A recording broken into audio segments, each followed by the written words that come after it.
In good news today, we only have one new case in Queensland which was acquired in hotel quarantine from overseas, and we are expecting to see more of those because we know that there's a lot of COVID out there in the Northern Hemisphere, and as people are returning back to Australia and Queensland, we're expecting to see more of that. We currently have 15 active cases, and in the past 24 hours there's been more than 5,300 tests. So that's once again really good news, and once again, if you're sick, stay at home, get tested, and we've got to keep up those testing rates, Queensland, because as Dr. Young says, we need to find that first case if we are going to maintain to be on top of this. Well, today I have great news for Queensland and also really good news with what's been happening in other states. So today I had a meeting with Dr. Young and, of course, the Deputy Premier and the Health Minister. And Dr. Young has been in extensive conversations with the New South Wales Chief Officer. Dr. Young is now satisfied that they have reached the over the 28 days. So can I say to New South Wales, we welcome you to Queensland from the 1st of December. We know how tough this has been on families. This is a great day, it's exciting news, and it has met the requirements that Dr. Young has set. In further good news, tomorrow is the day that Victoria will meet that threshold as well. So I will update everybody again tomorrow morning. I have been in contact with both the New South Wales Premier and the Victorian Premier, and I've advised also the Victorian Premier, Daniel Andrews, that if they reach that 28 days tomorrow, then they too will be open on the 1st of December. We're in contact with the airlines. We know how important it is that the airlines are able to plan. People are able to plan for their holidays as well. And Queensland is good to go. We absolutely want to see our tourism industry continue to flourish and prosper. It might be a little bit difficult getting some accommodation somewhere because of our successful campaign. A lot of tourism operators are saying that they are booked out, but we do want to encourage families to get together before Christmas. This has always been the aspiration of the National Cabinet, and as I've always said, my number one priority is to keep Queenslanders safe.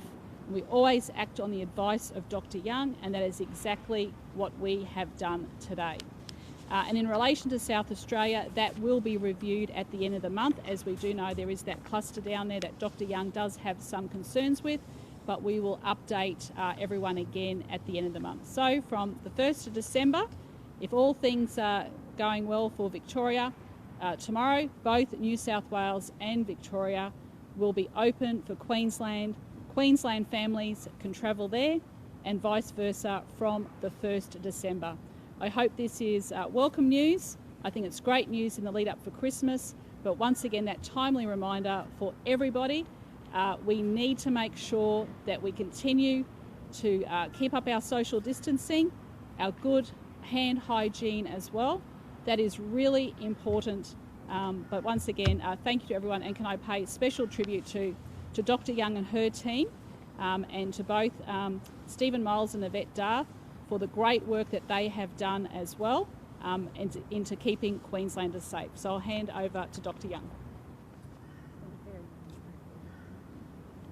So one new case in Queensland overnight, and that was an overseas traveller who was in hotel quarantine. We are seeing more and more cases in hotel quarantine, and that's to be expected as we see the case numbers elsewhere in the world continue to rise. But having them in hotel quarantine means that we protect Queenslanders.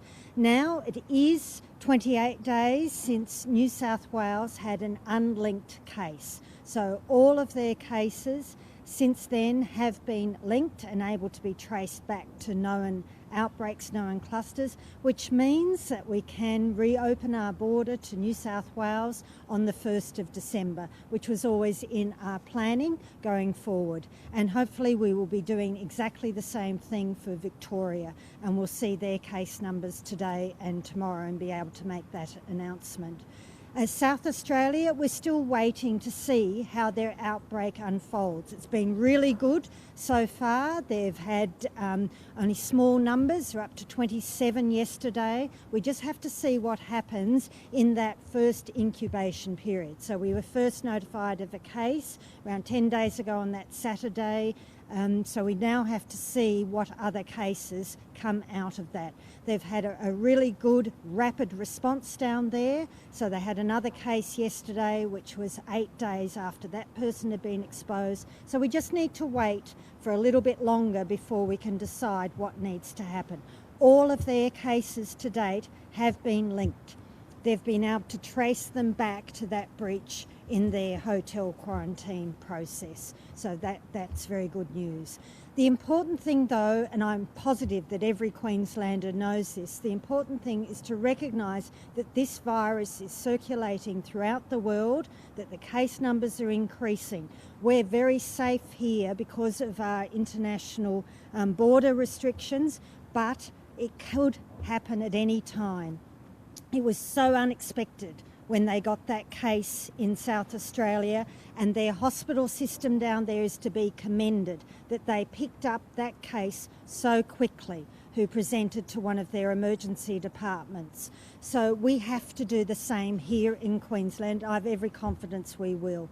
Any cough, cold, sniffle, sore throat, please, diarrhoea, nausea, vomiting, any symptom, anywhere in the state, we don't know what might have been the cause. Please just come forward and get tested.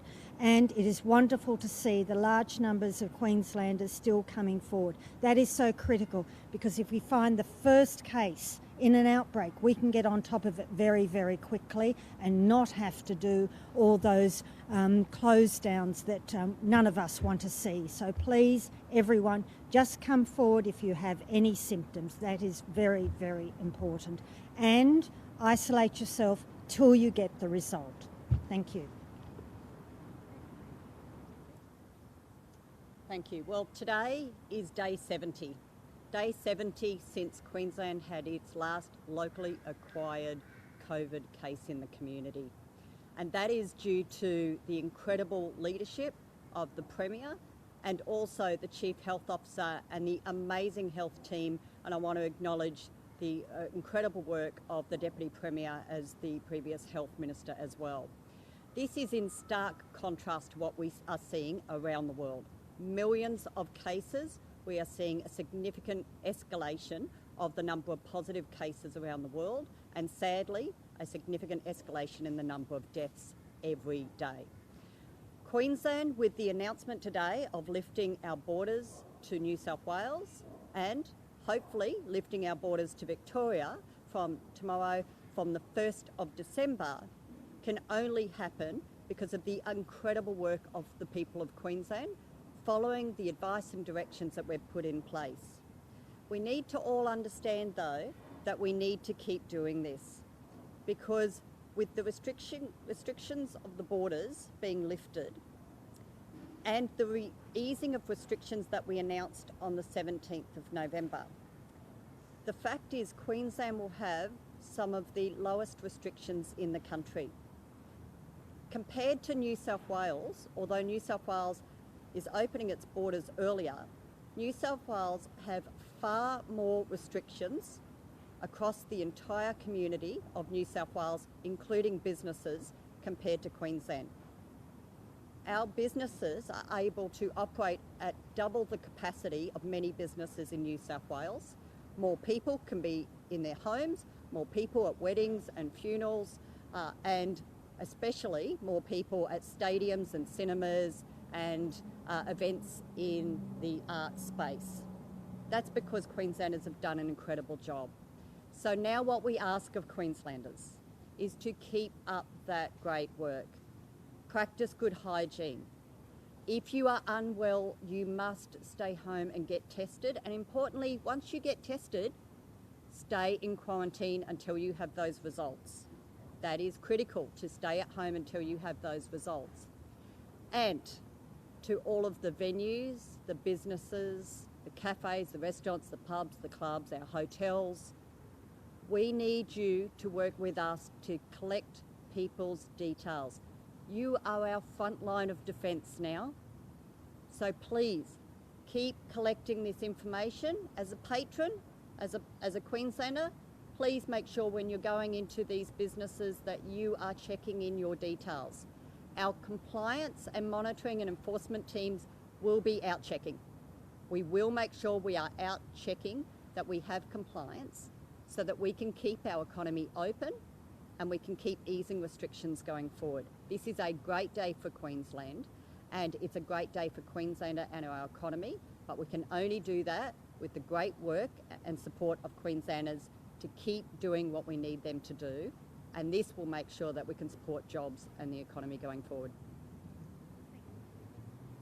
Thanks so much, Yvette. This indeed is a great day for Queensland and for the whole of Australia. It's a day I've been looking forward to for a very long time, and I know it's a day that many Queenslanders and their family and friends, particularly in Sydney, have been looking forward to. Queensland already has some of the most eased restrictions in the world, as well as the best COVID-19 results in the world. And that means that we have more people getting into jobs, more businesses open, more businesses able to employ more people, getting more Queenslanders back to work. And today's announcement will mean even more of that. We know our tourism and hospitality sectors have struggled, while some of our traditional sectors like mining and agriculture have held up throughout the entire pandemic. And this is a chance for particularly our tourism and hospitality sectors to get more people back to work. I know there's lots of Sydney-siders who've been wondering whether they can plan their Christmas holidays on the Gold Coast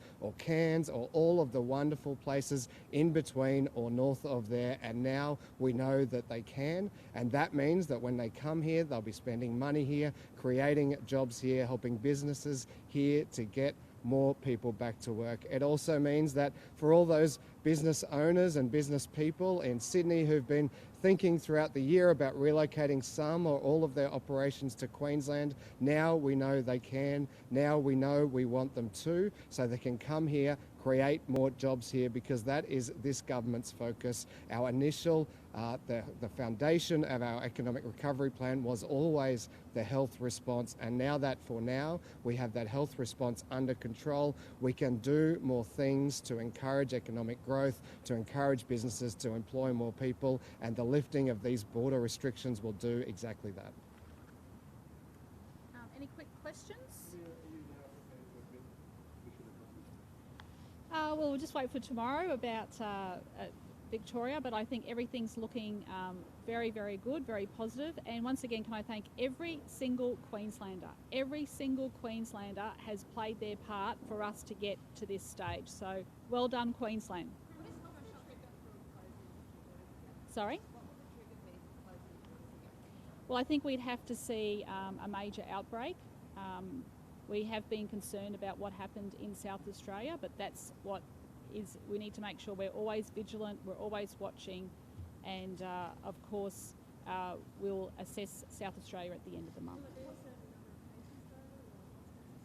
We'll always take the advice of Dr. Young, but I think what you're seeing is we've moved now to a hotspot regime, but it depends. If there was a massive outbreak across a particular state, I think you'd see everybody react that way. But this is great news for Christmas, so fingers crossed everything stays the same.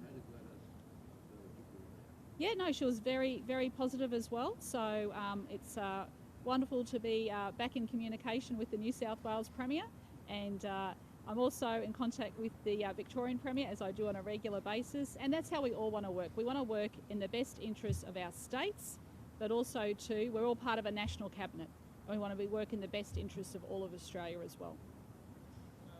New Parliament starting today. Yes. What can we expect in terms of the discourse in the Parliament? Are you promising a polite sort of exchanges with Mr. Criswell and the opposition? Well, I would hope that that would be the case from me. I think, Patrick, what you see is what you get. But we'll see how the other side behave. We said very clearly that we would be funding our economic recovery plan, and that is our intention for the budget that's handed down next week. Will there be any nasty surprises in the budget, or are you? I don't think so. No. I think we've said very clearly We were elected to implement our economic recovery plan, and that is exactly what we intend to do. Could there be any nice surprises? Well, you'll have to wait and see. Yes. Sorry? We will be listening to the advice of the AHPPC, and in Queensland we'll be listening to the advice of Dr. Young. There has been no, better health advice that has come to government than that has come via Dr. Young. So I will always take her advice. Just on logistics, no more border passes from The police will go through that over the next few days. There may be a border pass required for people going into South Australia, like Queenslanders going to South Australia and returning, depending on what happens at the end of the month. So I don't want to preempt that, but as Dr. Young said, there are still some concerns with South Australia, so there may be a very limited border declaration pass still needed for South Australia. But we will get back to everyone about that at the end of the month. But now is the time. If you live in New South Wales, come to Queensland, start planning that holiday. We'd love to have your business. It means jobs for Queenslanders. And as you know, Queensland, beautiful one day, perfect the next. Just when you talk about that major outbreak, that would be, say, one case, 2 cases, 3 cases, being an upward amount of cases. We will always listen to the AHPPC advice and the advice of Dr. Young. You can, then we have to go because we have a smoking ceremony for Parliament. It absolutely depends, but you would have seen in South Australia how seriously they immediately took that outbreak and the restrictions they put in place. So there are so many variables here. Each particular case has got to be looked at on its merits and work out what the risk is to Queensland.